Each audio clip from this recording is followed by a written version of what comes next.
Salam əziz uşaqlar. Bir müddətdir ki, nənə sizdən uzaq düşdü. Sizə maraqlı, gözəl nağıllar danışa bilmədim. Amma yenidən Allaha şükürlər olsun ki, nağıllarımıza davam eləyirik. Bilirsiniz ki, uşaqlar, mən sizə həm öz Azərbaycan nağıllarımızı, həm də dünya xalqlarının nağıllarını danışıram. Bugün sizə bir maraqlı ərəb nağılı danışacağam. Biri var idi, biri yoxdur. Uzaq Bağdad şəhərində bir varlı tacir yaşayırdı. Bu tacirin gözünün ağı, qarası 2 oğlu var idi. Oğlanlar böyümüşdülər, həddi buluğa çatmışdılar. Ağıllı, yaxşı uşaqlar idilər. Günlərin bir günündə tacir oturur, öz-özünə fikirləşir ki, qoy bir yoxlayım görüm ki, mən olmasam, bu uşaqlar bir-biri ilə necə dolanacaqlar, özlərini saxlaya biləcəklərmi? Yəni, bu uşaqlar böyüyüb, ağla, kamala çatıblarmı? Onun üçün bir müddət fikirləşdi bir qədər və bir gün səhər oğlanlarını çağırdı, dedi ki, uşaqlarım, bilirsiniz ki, mən tacirəm, mən ticarətlə məşğulam. İndi işim belə gətirib ki, mən bir illiyə başqa bir ölkəyə gedirəm, orada ticarət eləyəcəyəm. Siz burada 2 qardaş bu evdə, bu damın altında tək qalacaqsınız. Ona görə də sizə 1-2 məsləhətim var, o məsləhətlərə əməl eləyin. Mən gələnə qədər sizi belə sağ-salamat, mehriban görüm. Oğlanlar deyir ki, baş üstə ata, sən necə deyirsən, elə olsun. Oğlanlarına deyir ki, böyük oğlu da ata bir neçə il müddət bundan əvvəl böyük oğlunu zərgərin yanında şagird qoymuşdu. Oğlan zərgərin yanında zərgərlik öyrənirdi. Dedi ki, sənin öyrənirsən, sənin ustadın var, müəllimin var. İndi kiçik oğlumu da Mirzənin yanında şagird qoyacağam. Mirzə də yazmağı öyrədəcək. Yazmağı yaxşı üzündən gözəl xətlə, hüsnü xətlə yazmağı öyrənəcək. Və hər kəs özü öz işinə, səhər durdu, hər kəs özü öz işinə getsin. Qazandığınız pulun, atası onlara deyir, qazandığınız pulun 1 manatını qoyursunuz, hər kəs qoyur bir tərəfdə özü üçün, işlətmir. O 1 manatını isə gətirib qoyursunuz burada mizin üstünə, sən də. 2 oğlun ikisi də. Və ondan sonra gedirsiniz dükana, bazara, ehtiyacınız olanla yeməkdən, geyməkdən nə lazımdır bir yerdə alıb gətirirsiniz, ya da birinin işi olanda biri getsin. Ancaq 1 manat sənin, 1 manat onun, ikiniz də hər gün qazandığınızı qoyursunuz mizin üstünə. Amma o 1 manatınızı qoyursunuz bir yerdə özü üçün saxlayırsınız. Gələndən sonra hamısını yoxlayacağam. Görüm ki, nə qazanmışsınız və nə öyrənmişsiniz. Oğlanlar deyir, baş üstə. Səhər açılır, ata yığır, nə lazım idi, malını, nə aparacaq satmağa, hamısını yığır, dəvələri yüklür, düşür yola. Ata getməkdə olsun, sizə də kimdən xəbər verin, bu oğlanlardan. Bəli, səhər açılır, hər 2 qardaş dururlar, biri Mirzənin yanına şagirdliyə gedir, o birisi isə zərgərin yanına şagirdliyə gedir. Burada sizə deyim ki, uşaqlar, qədim zamanlarda şagirdlər öyrənirdilər, bir müddət öyrənirdilər ustanın yanında. Ondan sonra özləri müstəqil işləyirdilər. İndi bunlar cavan olduğuna görə, uşaq olduqlarına görə hələ öyrənəcəkdilər. Və şagirdə də həmişə zəhmət haqqı pul verirdilər, az verirdilər. Hər şagirdə 2 manat verirdilər. Ancaq 2 manat o zaman üçün çox böyük pul idi. 1 manata o ətdə, yağ, hər şey almaq olurdu. Çünki o zaman o qəpiklə hesablanırdı. Məsələn, ətin kilosu 5 qəpik, məsələn, çörək 5 şahı, bu cür hesablanırdı. Ona görə də 1 manat, 2 manat deyəndə siz az bilməyin. O zaman üçün çox böyük pul idi. Bəli, oğlanlar hər gün səhər tezdən dururlar, gedirlər. Hər kəs öz ustasının yanına gedir, səylə, həvəslə öyrənirlər sənəti. Çıxanda da hər usta oğlana 2 manat pul verir. Oğlanlar gətirirlər 1 manatı, hər kəs özü ayrı-ayrı kim hara istəyir 1 manatını qoyur. O biri manatı isə gətirirlər, qoyurlar mizin üstünə. İstəsələr ikisi bir yerdə gedirlər dükana, istəsələr bir gün böyük qardaş, bir gün kiçik qardaş dükana gedirlər, lazım olan hər şeyi alıb gətirirlər. Çox rahat, çox gözəl yaşayırlar. Bunlar burada yaşamaqda olsun, sizə kimdən deyim? Atadan. Ata gedir, ata oğlanlarına deyir ki, mən başqa ölkəyə gedəcəyəm. Atanın məqsədi oğlanlarını yoxlamaqdır, dediyim kimi. Görsün ki, ata olmayanda bu oğlanlar bir-biri ilə necə yola gedirlər? Ata olmayanda bunlar bu sənəti mükəmməl, yaxşı öyrənəcəklərmi? Bu qazandığı pulla rəftar eləyə biləcəklərmi? Axı, atalar deyir ki, pul qazanmaq asandır, onu saxlamaq çətindir, xərcləmək çətindir. Hərçənd pul qazanmağın özü də asan deyil, o da əziyyətli işdir. Ata bütün bunları yoxlamaq istəyir. Bilsin, görsün ki, oğlanları necə böyüdü, oğlanları nətər müstəqil kişi kimi yaşaya biləcəklər ya yox. Buna görə də ata başqa ölkəyə getmədi. Bir qədər getdi, Samirə şəhərinə çatdı. Gəldi Samirə şəhərində, bazarda dükan aldı, gətirdiyi mallarını tökdü dükana, başladı orada alver eləməyə. Bir neçə gündən sonra bir etibarlı, yaxşı bir köməkçi də tutdu özü üçün. Bu köməkçini bir həftə, 5 gün, 3 gün yanında saxladı, baxdı, yoxladı, gördü ki, köməkçi etibarlı adamdır, yaxşı adamdır. Və günlərin bir günündə əhvalatı köməkçisinə danışdı. Dedi ki, mən uzaqdan yox, Bağdad şəhərindən gəlmişəm. Bəs orada 2 oğlumu qoymuşam.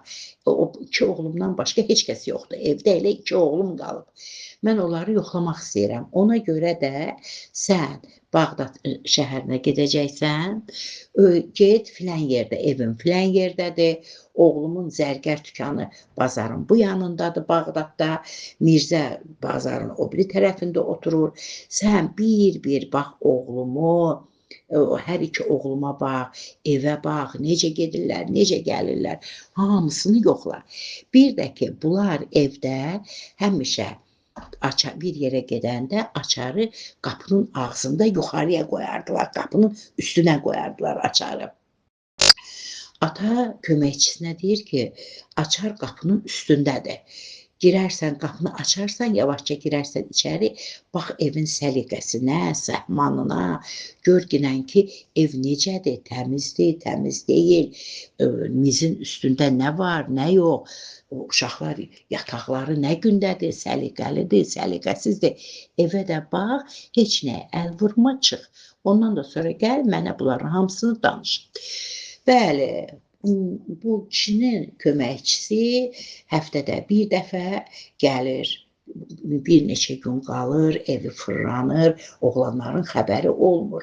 Girir, qapını açır, girir evin içinə, baxır, eləyir, görür ki, hər yer səliqəli, oğlanlar yuxudan durandan sonra yataqları yığıb, hər kəs öz yatağını yığıb, hamısı şey, ancaq mizin üstündə pul var. Kişi baxır, heç nəyə əlini vurmur, bir neçə gün qalır, baxır, sonra gedir, ataya xəbər verir. İndi qaydaq görək oğlanlar nə edir? Bəli, oğlanlar bu minvalla çox rahat, çox səmimi, mehriban yaşayırlar. Yenə hər gün atası necə tapşırmışdı, zərgərin şagirdi olan oğlan da gətirir 1 manatını kitabın içinə qoyur, o 1 manatını gətirir mizin üstünə qoyur, o biri Mirzənin köməkçisi olan, şagirdi olan oğlan da gətirir 1 manatını başqa bir yerdə qoyur, atası deyir, baxı 1 manatı yığın. O 1 manatını gətirir, qoyur mizin üstünə, yenə hansının vaxtı var, ya ikisi bir-birinə qoşulurlar, gedirlər dükana, bazara, lazım olan başmaq alırlar, şalvar alırlar, ət alırlar, yağ alırlar, nə ehtiyacları var, alırlar, gətirirlər, yeyirlər, içirlər, mehriban, yenə səhər tezdən, bax, bu minvalla yaşayırlar. Amma mizin üstündəki pul ki, uşaqlar gündə 1 manat gətirib qoyurdular. Axı, dedim ki, 1 manat o vaxt üçün çox pul idi də. Bu puldan qalır mizin üstündə. Nə qədər pul yığılır, qalır mizin üstündə. Axı hər gün 1 manat qoyurlar. Bir səliqə ilə yığırlar, onu elə mizin üstündə qoyurlar qalsın, amma yenə hər gün gətirib 1 manatı üstünə qoyurlar. Hər gün 1 manatı gətirib üstünə qoyurlar. Özlərini o 1 manatı da ata deyən kimi hər kəs bir tərəfdə yığır, qalır. Günləri bax belənçinə xoş keçir. Günlərin bir günündə yenə zərgər olan oğlan işdən çıxır, gəlir evə, gəlir 1 manatını aparır, qoyur kitabın arasına. O 1 manatı mizin üstünə qoyanda görür ki, keçən dəfədən qalan artıq 20 manata qədər, bu artıq çox böyük puldur.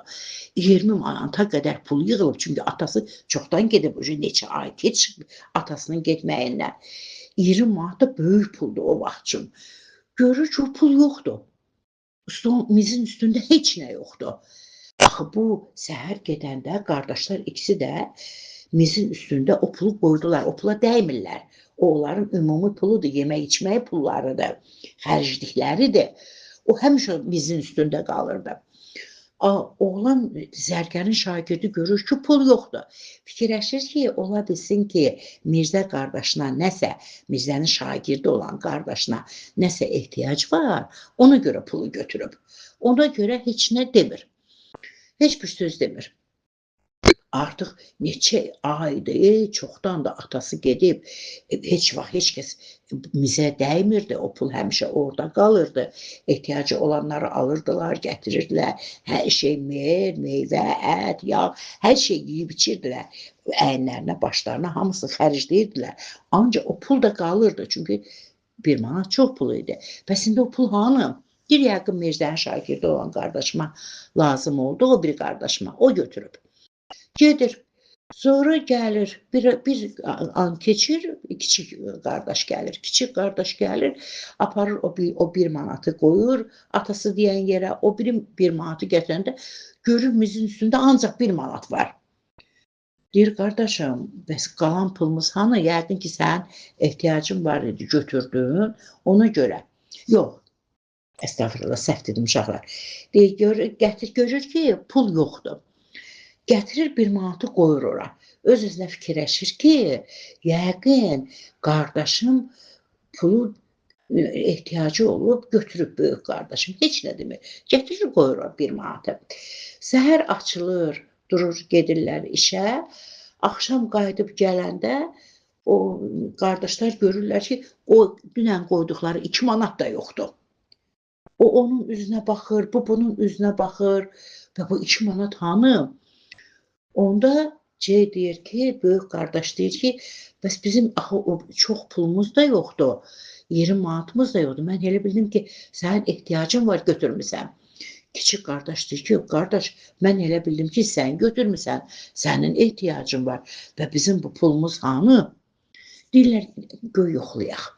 Bir də baxaq, yenə hərəsi 1 manatı qoyur ora, səhər olur, çıxır, gedirlər. Yenə günorta evə gələndə görürlər, bu 2 manat da yoxdur. Yenə pul yoxdur. Deyirlər, hə, burada iş var. Bəs necə eləyək, nətər eləyək? Deyirlər ki, gəl yoxlayaq, güdək. Görək necə olur, kim var? Bir qərara gəlirlər və səhəri gün böyük qardaş deyir ki, mən bu günləri getməyəcəyəm bazara. Sən getsən işindən qalma, görüm kimdir. Sakitcə evdən çıxırlar, açarı yenə qoyurlar qapının üstünə. Böyük qardaş fırlanır, arxadan çıxır dama. Dama çıxır, gizlincə baxır. Görür ki, bunlar gedəndən bir qədər sonra bir kişi gəldi, qapının üstündən açarı götürdü, açdı qapını, girdi içəri. Mizin üstündən pulu götürdü, gəzdi, evlərin hamısına baxdı, çıxdı, getdi. Yenə açarı bağladı, qoydu qapı üstü, çıxdı, getdi. O kişi uzaqlaşandan sonra oğlan damdan düşür, gedir, işini görür, gəlir, ustanı bazara dəyir, gəlir. Axşam qardaşı gələndə bütün əhvalatı danışır. Deyir ki, bax, belə-belə bir kişi gəldi, bizim pullarımızı götürdü. Kiçik qardaş deyir ki, mən də sabah onda işə getməyəcəyəm bazara. Sən də getmə. Gəl biz bu adamı tutaq, görək bu kimdir, nəçidir və pullarımızı alaq. Deyirlər, yaxşı. Səhər açılır, qardaşlar ikisi də gizlənirlər, yenə qapını bağlayırlar, açarı qoyurlar qapının üstünə, gizlənirlər. Bir də görürlər ki, bəli, kişi gəldi.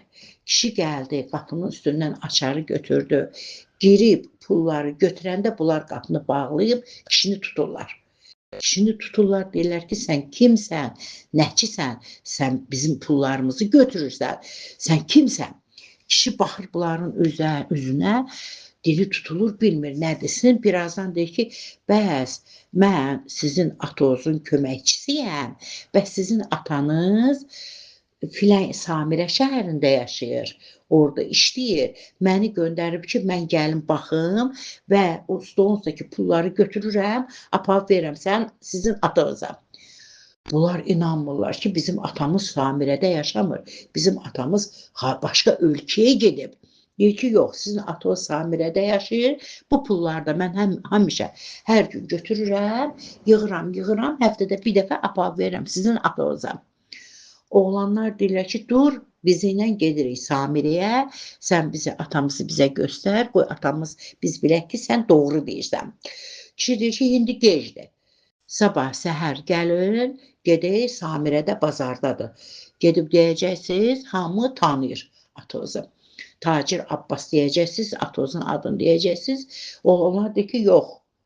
Biz səhər bizi ilə qoşulub gedirsən, düz atamın yanına və deyirsən ki, bu pulları sən mənim atama verirsən.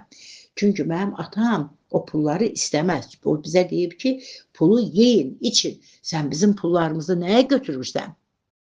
Oğlanlar o biri manatdan heç nə demirlər. Ataların söhbətindən heç nə demirlər. Ancaq onu deyirlər ki, bəs atam bizə deyib ki, o pulu qoyun, bir yerdə yeyin, için. O biri puldan ağızlarını açıb bir söz demirlər. Kişi deyir ki, yaxşı, eyb yoxdur. Əgər mənə inanmırsınızsa, alın, bu sizin 2 manatınız. Sabah səhər gözləyin, elə burada görüşərik, gedərik Samirəyə. Oğlanlar deyir, yaxşı, səhər açılır. Oğlanlar ikisi də gedirlər dükandan, öz ustalarından icazə alırlar, rüsxət alırlar, gəlirlər, səhər açılır. Nə qədər gözləyirlər, adam gəlmir. Nə qədər gözləyirlər, adam gəlmir. Bu boyda Bağdad şəhərində bir adamı necə tapmaq olar? Bilirlər ki, bu mümkün olan iş deyil. Və nə? Belə qərara gəlirlər ki, getsinlər Samirəyə, atalarını tapsınlar. Görək bu düzdür ya yox. Düşürlər yola Samirə şəhərinə. Gəlirlər, az gedirlər, üz gedirlər, dərə, təpə, düz gedirlər. Axır ki, gəlib çatırlar Samirə şəhərinə. Düşürlər bazara, başlayırlar, hamıdan soruşurlar ki, Tacir Abbasın yerini. Nəhayət bunlara yeri göstərirlər. Bunlar uzaqdan atalarını tanıyırlar. Demək, kişi düz deyirmiş. Atalarını tanıyırlar, gəlirlər. Ataları bunları görəncə çox təəccüblənir. Bilmir ki, nə tər olsun. Siz nə tər gəldiniz, çıxdınız bura? Siz nə bildiniz, mən buradayam? Nə oldu, nə olmadı? Oğlanlar başlarına gələn bütün əhvalatı danışırlar ki, ata, belə-belə başımıza bu iş gəlir, sənin göndərdiyin adam bizim bütün pullarımızı yığıb, götürüb, axı biz o pul bizim xərcliyimiz idi, biz onu yeyib içirdik. Ancaq oğlan dedi ki, atan deyir ki, gedimizin üstündə pul var, götür, gətir mənə.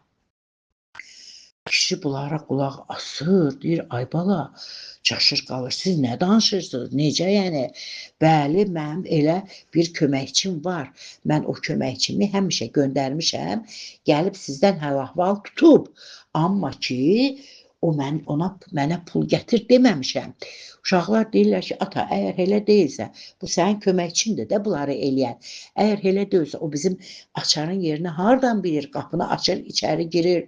Kişi deyir ki, mən ona demişəm, açarın yerini demişəm, girib evin səhmana, baxıb, görür ki, necə yaşayırsınız, nə edirsiniz, bazara gedib zərgərdən soruşub, Mirzədən soruşub ki, siz necəsiz, necə hərəkət edirsiniz, özünüzü necə aparırsınız, bunların hamısını bilirəm, amma pulu götür deməmişəm.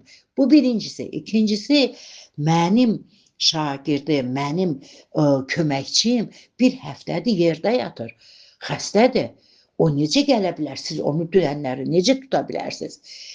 Kişi uşaq çağırır, bir nəfəri çağırır, deyir, bala, get mənim köməkçimin evinə, deyinə ki, tacir Abbas deyir ki, bilirəm, naxoşdur, bilirəm, halı pisdir, ancaq bir zəhmət çəksə mənim yanıma gəlsin, burada bir qaranlıq iş var.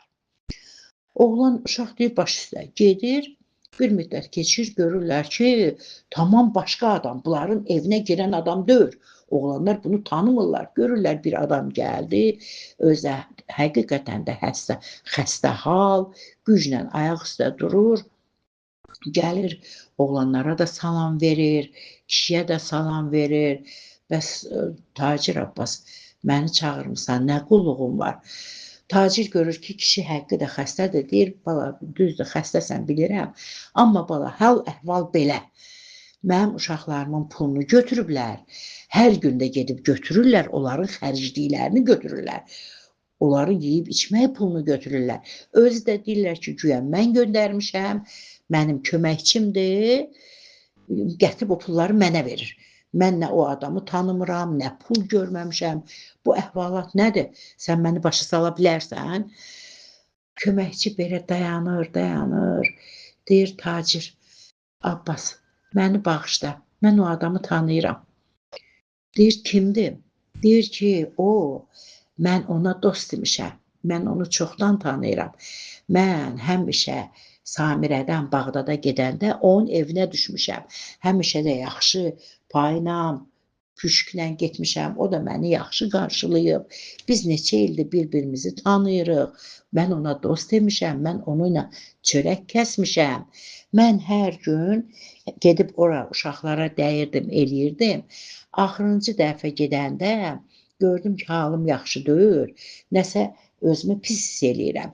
Buna dedim ki, bəs əhvalatı danışdım. Dedim ki, mənim ağam var, tacir Abbas.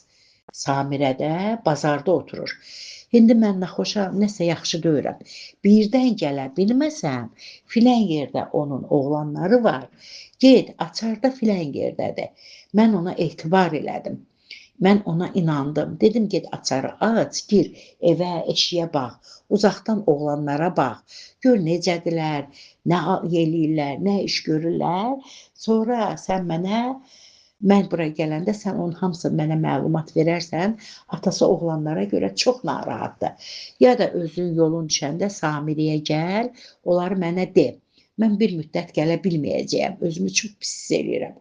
O da dedi ki, dostum da dedi ki, sən arxayın get, orada heç bir şey yoxdur, çətin, müşkül iş yoxdur.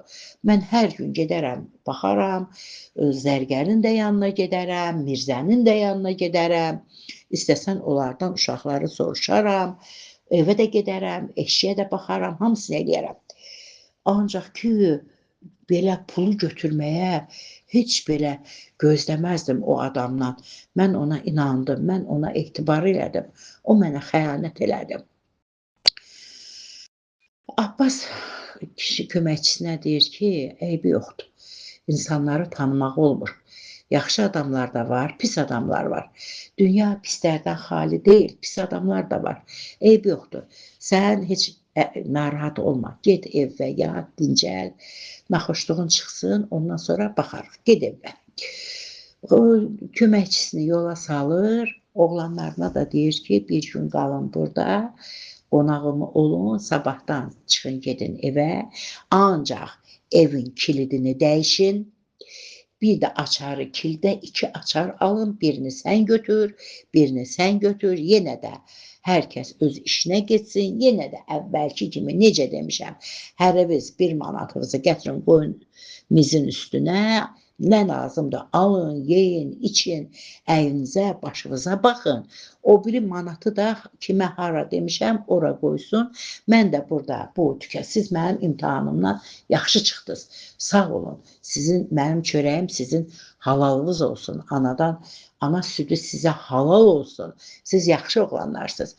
Mən sizi imtahan eləyirdim ki, görün mən olmasam, mən öləndən sonra siz necə yaşayacaqsınız? Gördüm ki, siz çox yaxşı qardaşsınız, çox yaxşı adamsınız. Halal olsun mənim zəhmətim sizə.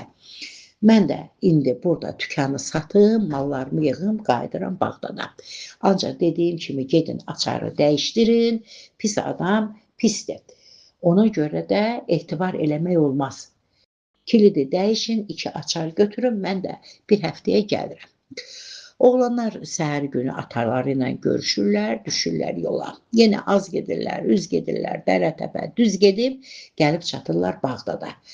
Hər gəlirlər evlərinə, yenə dincəlirlər, kilidi qapının açarını dəyişirlər.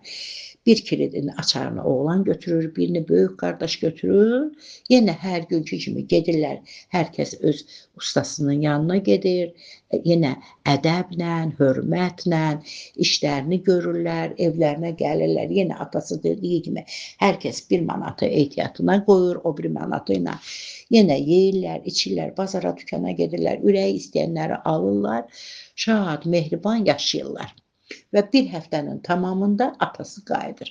Atası qayıdır, gəlir, yenə öz Bağdadda dükanını açır, orada yaşayır və işləməyə başlayır. Və evə gələndə görür ki, bəli, evini necə qoyub gedib, hətta ondan da yaxşı, təmiz, səliqəli, 2 oğlan uşağı olsa da evdə, 2 oğlan olsa da ev o qədər təmiz, o qədər səliqəlidir, yataqlar yığışılıb, mizin üstü təmiz, qab-qacaq, hər şey təmizdir.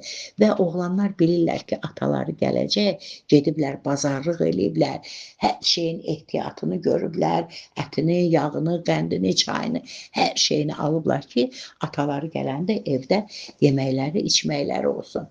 Atası gəlir uşaqlarından çox razı olur, çox razı olur. Sağ olun uşaqlar, siz çox yaxşı qardaşsınız, siz çox yaxşı oğulsunuz, siz çox yaxşı adamsınız, mən sizdən çox razıyam. Və atası gələndən sonra 1 il atası burada olmayıb, oğlanların o atasının dediyi ehtiyat pulları yığılıb, nə qədər. Hamısı gətirir atasının qabağına qoyur, deyir ki, bax, bu bizim yığdığımız ehtiyat pullar. Atası deyir ki, yaxşı. Və bir müddətdən sonra köməkçisi də gəlir. Abbasın köməkçisi də gəlir, köməkçi deyir ki, mən gedib həmin adamı, dost dediyim adamı mütləq tapmalıyam.